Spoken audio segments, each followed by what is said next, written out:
Let me spend much of my time on talking about an issue that's very important not only to this area but to the city, and that's dealing with the flooding issue, which is critically important.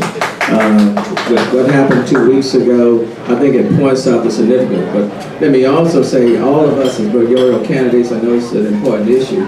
There is only one that really has truly experienced the flooding and been directly affected by it, and that's Chris Bell.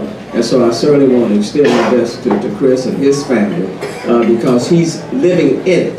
The rest of us are talking about it. But flooding is important. I had the opportunity to kind of tour the Meyerland area, go to the Family Service Center and talk to Linda Burgess and her entire staff that pointed out the importance of it.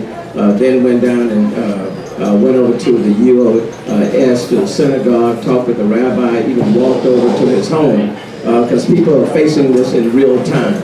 Now, we certainly need to place a great deal of emphasis on drainage and flooding in a real sense. You just can't get away with it. Now, we're not going to be completely able to eliminate flooding as a whole, but we need to make sure that we put the proper attention and the resources in dealing with drainage from the city's perspective, in dealing with flooding.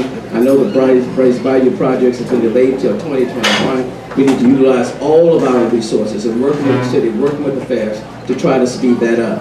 At the same time, as people go about trying to dry out and repair their homes, I think they also want to have the assurance that they won't have to face this down the road. Another thing that I think we need to consider is to try to secure as much federal dollars as possible so we can help to raise people's homes. Now, I think in the New Jersey area, for example, I think they may have gotten something like $325 million or more to help raise folk homes. And so what we are needing to do, in addition to trying to speed up the Bryce Bayou project, in addition to drainage, and that is to try to work in collaboration with congressional leaders and others to draw down as much federal dollars so that people can help to assist. Now, FEMA will pay in part to rebuild your home. They're not going to pay you a dime to raise your home.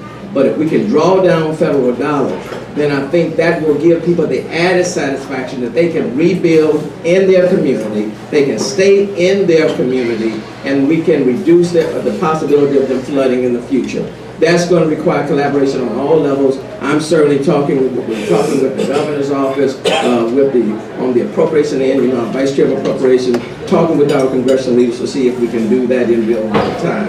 And so I think that's critically important. So infrastructure, anybody who wants to be the next CEO, you have to pay a great deal of attention to infrastructure. In addition to that, I think it's also important to make sure that the city is managed financially well.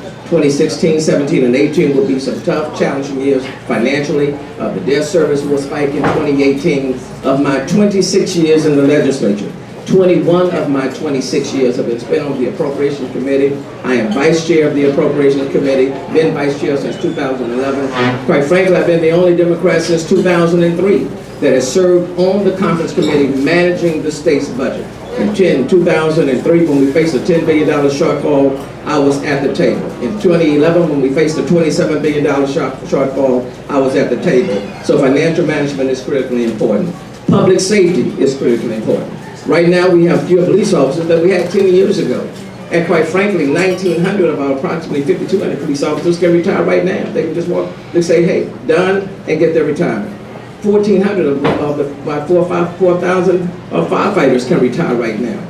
So public safety, working with men and women on the police force, fire department, and municipal groups are critically important to maintaining this city and moving it forward, while at the same time working to balance our books, because you have to do that and you have to work in collaboration.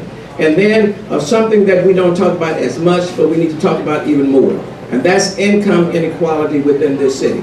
There's a lot of growth and development, and that's good, and we want to keep that going. But 24% of the people in this city are what I call the working poor. They're working every day, but they can't afford the insurance, they can't afford affordable homes, and if we want people to live in the city, to have affordable homes, to be able to pay the mortgage, then we have to make sure that we raise the ladder for everyone and not just a few.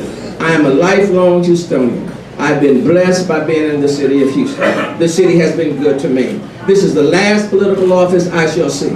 I think I've done a pretty decent job in Austin.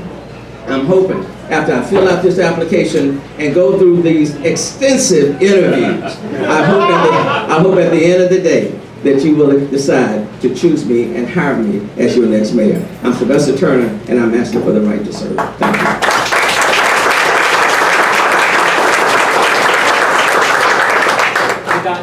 Any questions for Representative? Well, I thank you.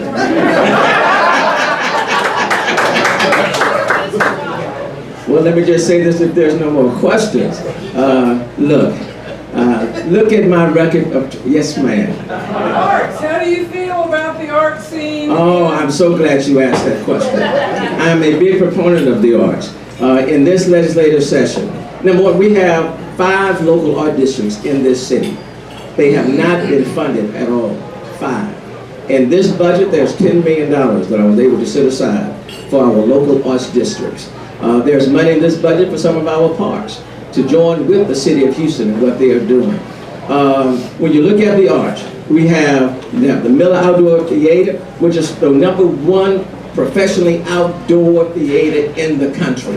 We have the 2nd most theater seats, only behind New York, right here in the city of Houston. If you want to enhance people's quality of life, you cannot ignore the arts, and we have to be doing everything that we can to continue to support the arts. And it's not just something on a wall. Arts is an economic engine, creates jobs, and I mean good paying jobs. And we need to pay as much attention to our local artists as well as we place emphasis on artists that are coming from throughout the globe. So I'm a strong proponent, and I will be honored to champion the arts if you give me the opportunity to serve. Yes, young man. Yes, sir. So you were a champion, and I appreciate it, of blocking the bill that was going to eliminate dues deductions from payroll and pensions for public employees. And how are you going to carry that kind of position forward as mayor of the city vis-a-vis HOPE and the other public employee associations? I didn't quite understand the last part. Okay, so you're a proponent of the dues deduction. Yes, I fought against public employees. And so how are you going to carry that through in the position as mayor? And I think what he's referring to is that you have the voluntary dues checkoff for your labor groups. There was an attempt in Austin to eliminate employees from voluntarily providing their dues to the unions. In essence, it was an attempt to wipe out unions. I fought against it, and that bill did not pass. And I'm glad that it did not pass. I think it's critically important to recognize you will see many of us who are seeking to be mayor, but the people who run this city, the people who are out there picking up the debris in the Meyerland area and across the street of the city, the people who are out there making sure that the city runs every day, the men and women who are out there putting out the fires, who are answering these calls, these people represent your labor force. And we have some excellent city employees. I think what everybody wants is to be appreciated and respected. And if we appreciate and respect people, then people will come to the table and they will help us to move forward in a very positive way in the city of Houston. I look forward to working with the city employees, and I look forward to working with each and every one of you. Again, Sylvester Turner, I just hope when we looked at everything and heard all the interviews, that you would say, he may not be the best looking guy, but he'll be a damn good mayor.